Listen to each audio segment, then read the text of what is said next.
Humpty Dumpty sat on a wall. Humpty Dumpty had a great fall. All the king's horses and all the king's men couldn't put Humpty together again. Humpty Dumpty sat on a wall. Humpty Dumpty had a great fall.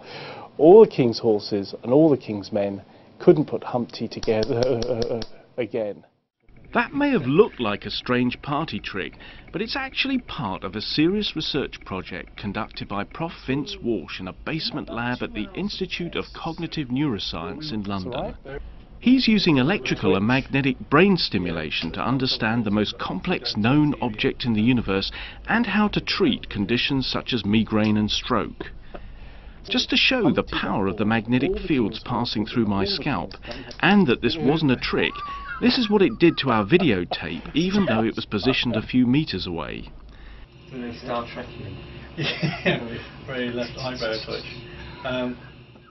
It's hard to see because of the interference, but here I could still sing a nursery rhyme, even when he disabled my language centre, because singing depends on the other side of the brain. Okay. Humpty Dumpty sat on the wall. Humpty Dumpty had a great fall. All the king's horses and all the king's men couldn't put Humpty together again.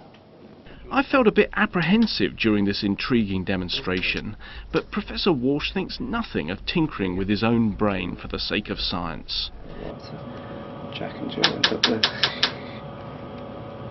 the hip. Yeah, that's great. As researchers from around the world are about to gather to discuss the latest results, he told me about the remarkable potential of brain stimulation.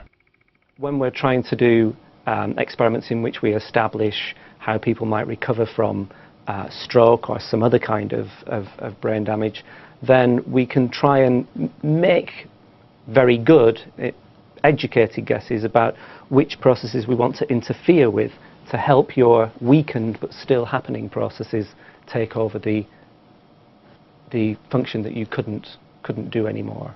The equipment and the things we can do with it are evolving into clinical uses now, and we have a number of problems with classical transcranial stimulation with these coils and the big machines and the mapping of the brain that you have to do when you carry out these experiments.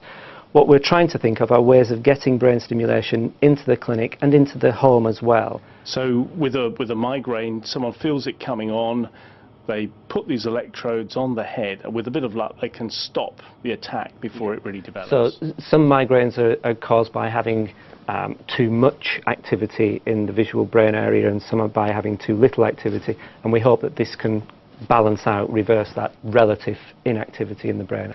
So we're looking at downsizing the ways of delivering the currents, producing smaller machines, and producing electrodes that will pass very, very small currents that you don't make clicks and that you're not aware of in the way that you were aware of being magnetically stimulated previously. And these will change the excitability of the brain for longer periods of time. The problem with magnetic stimulation is its effects are pretty immediate. You said for a few milliseconds, but then you passed on to the rest of the nursery rhyme. You were fine. With this, we can change the way that the brain is able to be sensitive to tasks for tens of minutes, up to 90 minutes afterwards. And we think that might be much more valuable in a clinical setting.